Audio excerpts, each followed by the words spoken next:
Gold trusted gold buyers తాకట్టులో ఉన్న బంగారాన్ని విడిపించి ఈ రోజు ఉన్న మార్కెట్ ధరకే కొనబడును. మరిన్ని వివరాలకు సంప్రదించండి 7710 నేను ఒకటే చెప్తా ఉన్నా, మన వంశీ గారిని పోసాని మురళి గారు వాళ్ళని అరెస్ట్ చేస్తే ఈయన పోయి జగన్మోహన్ రెడ్డి గారు పోయి వాళ్ళని పరామర్శిస్తాడు. నేను ఒకటే చెప్తా ఉన్నా,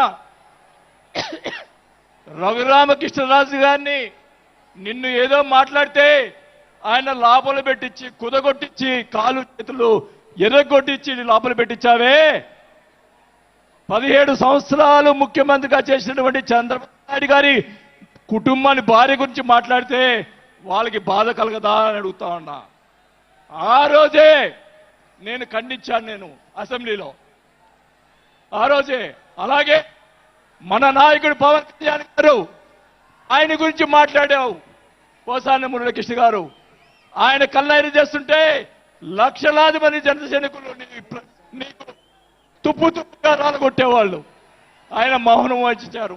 నేనైతే చెప్తా ఉన్నా, కుటుంబాన్ని అలా మాట్లాడారు కాబట్టి వాళ్ళని 9 నెలలు ఇంకా 9 నెలల తర్వాత అరెస్ట్ చేశారు. నేనైతే గవర్నమెంట్ ఇచ్చిన మరుసటి రోజే లాఠీతో రాలగొట్టించి లోపల వేయించేవాడిని కూడా ఈ సభాగా చేసుకుంటా ఉన్నా. మరిన్ని వీడియోస్ కోసం ఛానల్ ని సబ్స్క్రైబ్ చేయండి. లేటెస్ట్ అప్డేట్స్ కోసం వాట్సాప్ ఛానల్ ని ఫాలో అవ్వండి. ఆ లింక్ డిస్క్రిప్షన్ లో ఉంది.